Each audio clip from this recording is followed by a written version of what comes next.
floor time.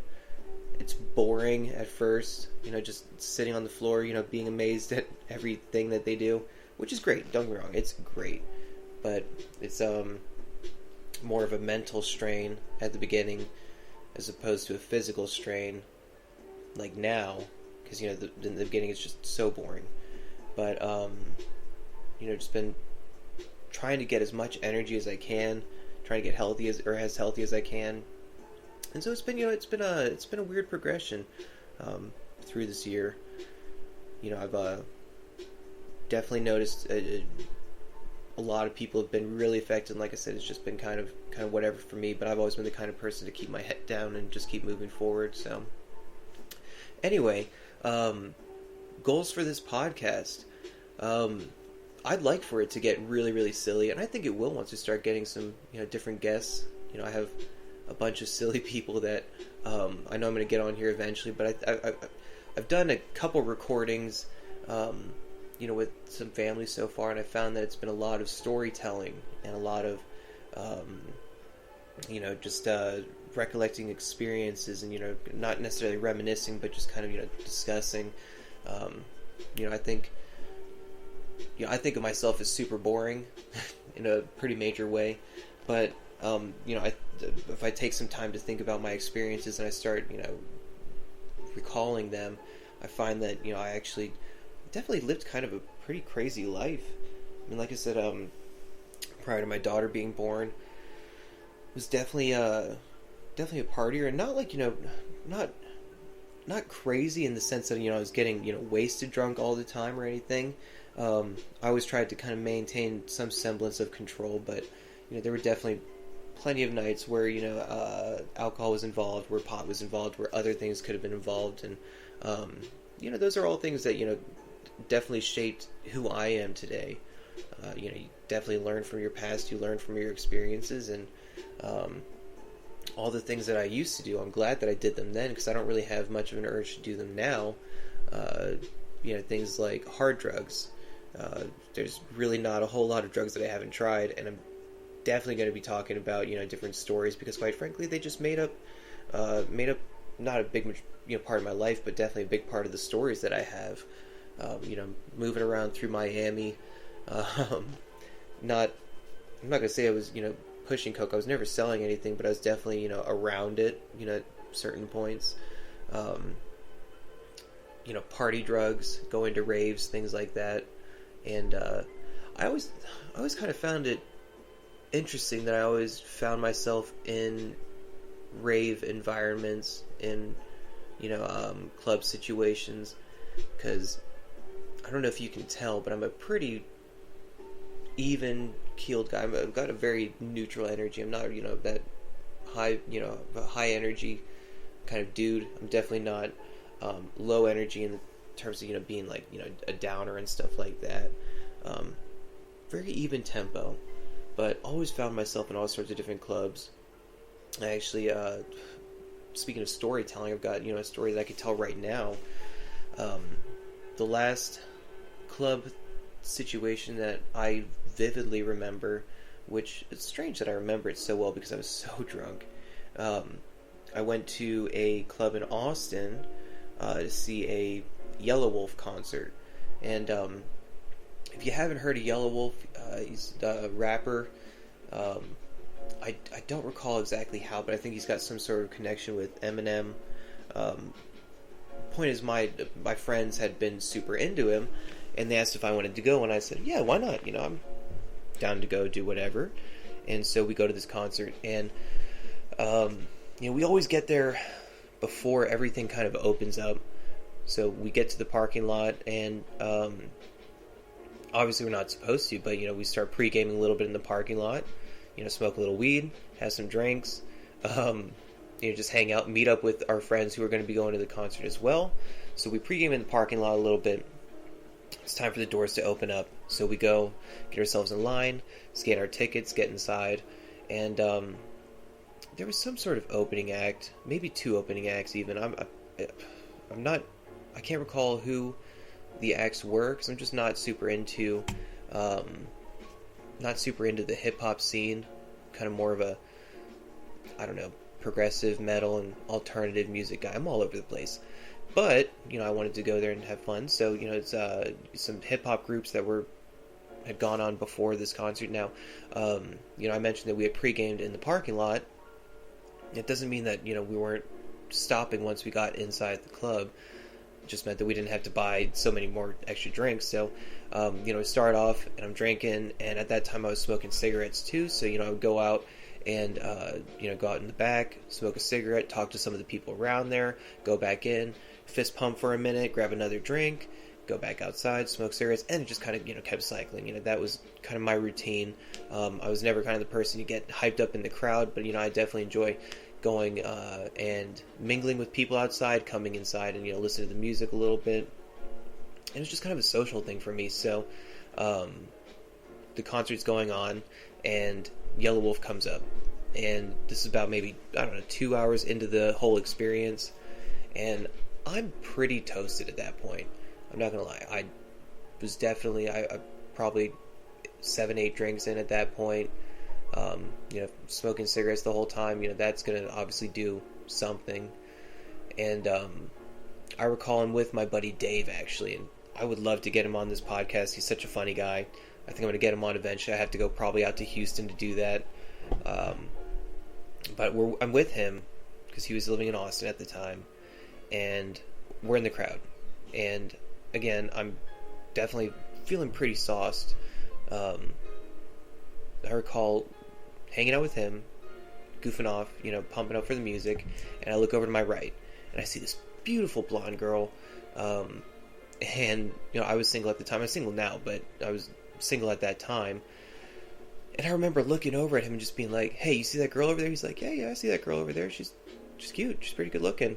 And I didn't hear him say, but she's got her boyfriend with her, because I had already started walking in a direction. I basically just pointed her out and started making a beeline for her. So he starts panicking. He follows me over, and I approach her and I'm like, hey, I'm Mike. I just want to let you know I think you're beautiful. And I start saying all these silly things. And I can't remember everything that I said because, like I said, I was drunk. But my focus is on her in that situation. So as I'm trying to spit my drunken game, I don't hear my buddy David talking to the boyfriend and being like, oh my God, I'm so sorry.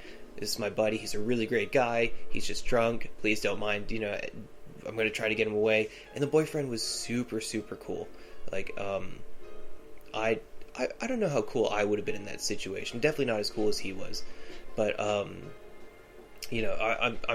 talking for, maybe 3 or 4 minutes. And after David talked to him, the boyfriend chimes in now. And he comes and he just taps me on the shoulder. He's like, hey, bud, I just want to let you know I think you're really, really funny. But this is my girlfriend. And, I'd like for you to stop trying to spit game, basically is what he said. Not verbatim, but it was basically the point. Again, I'm just toasted. I turned to him, and I would never say this in real life. I wish I could say it in real life because I'm just not this silly. But I turned to him and I go, hey bud, I wasn't talking to you. And I turned back to the girl. Now, again, I would not be as cool as this guy was. I would probably be going off on me if I was him. But my buddy Dave, again, is the best person ever, and he's there to diffuse the situation. He's like, oh my God, I told you, he's really drunk. But the boyfriend's laughing. He's laughing hysterically. I would be too. I mean, if I wasn't, freaking out, with the fact somebody was maybe talking to my girlfriend that way, I would probably be laughing. I wouldn't believe that, somebody would just be, hey, but I wouldn't talk to you, or wasn't talking to you. So he's laughing. Dave's freaking out. I keep talking to this girl. Another 2 minutes or so probably go by, and she goes, hey, so like he said, you are really funny, but he's my boyfriend, and as sweet as you're being, or whatever she said, I do have a boyfriend. My response is, do you want another one? Things like that, I could never say in real life, I mean, do you want another boyfriend? That's ridiculous. Like, I couldn't even fathom it. But she was really sweet about it. He was really sweet about it. Dave grabs me and he says, I'm sorry, we're going to go. I'm, of course, I'm drunk, so I'm like, no, I want to talk to her. And so he pulls me out of the crowd. I don't know whatever ended up happening with those two. I'm sure they probably just hung out, for the rest of the concert. I didn't see him again because he pulled me away, and I was like, this is ridiculous. So I go back to the bar, and I asked for another drink. And now understand, when I'm drunk, when I'm drinking, I'm pretty fine. Most people are not necessarily aware that I'm as drunk as I am because I keep it pretty composed. But I went and ordered a drink, feeling pretty composed, probably looking pretty composed for the most part. But I remember after the bartender started making the drink, I start leaning on the bar and having that kind of drunk sway.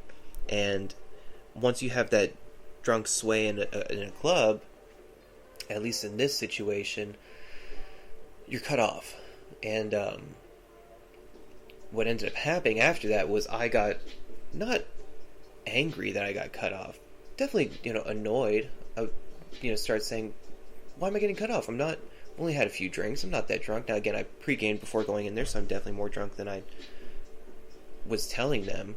But I recall 2 security guards coming over and grabbing me by the arms and pulling me out. And the only things that I could say was, no, don't take me out. I haven't heard this one song that this guy's got. Like, I came to listen to this one song. He hasn't played it yet. Long story short, I get taken outside. And I hear the song start playing the second that I get out the doors. I think it was Till It's Gone. It's maybe what it was. And, situations like that, I was just goofy guy, always finding myself in, silly situations I probably shouldn't have been. In clubs, and I don't go into clubs anymore. I mean, obviously a lot of things are closed down, but silly stuff like that. I mean, I've got club experiences from when I was in Miami, of course. You have to have, 1 or 2 club experiences when you're out there. San Marcos, there's plenty of opportunities to be hanging out with, the college kids, and I did when, I was a little bit younger. Crashing frat parties, going to the local bars. Like I said, it was in San Marcos, it was Texas State University. I even crashed fraternity parties in UT, Southwestern up in Georgetown. That was wild how those happened. But, I just always found myself in silly situations, and, probably situations that I shouldn't have been in. Fortunately, I wasn't in trouble, or I didn't get in trouble the majority of the time. I think there was really only 1 or 2 where I probably had any, law officials, law authorities involved, but I don't know, it's always kind of worked out. For the most part, I've had, my stumbles throughout the years, but I've always been able to kind of keep my head up and keep moving forward. But, I can't wait to, really get into more of the stories. I'm not going to tell my entire life on just this one podcast, because I've got, hopefully hundreds of episodes to come, and I'm sure I'm going to air out all my dirty laundry on all of the podcasts. But whatever, it's going to be fun. I'm looking forward to the opportunity to just, put it out there, to log my silly experiences, to talk about things and have things come up that I haven't. Last night, here's a little, a little teaser. I was recording a podcast last night, which I'll probably be releasing here in a couple weeks. We'll call that episode 2, most likely. And I was recalling experiences when I lived in Pensacola, and I knew some Haitian dude named Zeus who helped me break into his own apartment. And, I'll get into that story in that second podcast. But, I just wanted, like I said, I wanted to give you all a little bit of an introduction, to me and who I am, where I come from, and what I plan on doing. It's going to be a lot of fun. Like I said, I want to get people on here, and if you're a listener, and you want to maybe, get into a Skype call, or, maybe meet in person, because I've got no real worry or concerns about this coronavirus for me. And I think most people are handling themselves pretty well. But, reach out to me. I've got social media stuff set up. I've got an email account set up. If you like, you can, like I said, you can email me. The email is the PAWGcast podcast at gmail.com.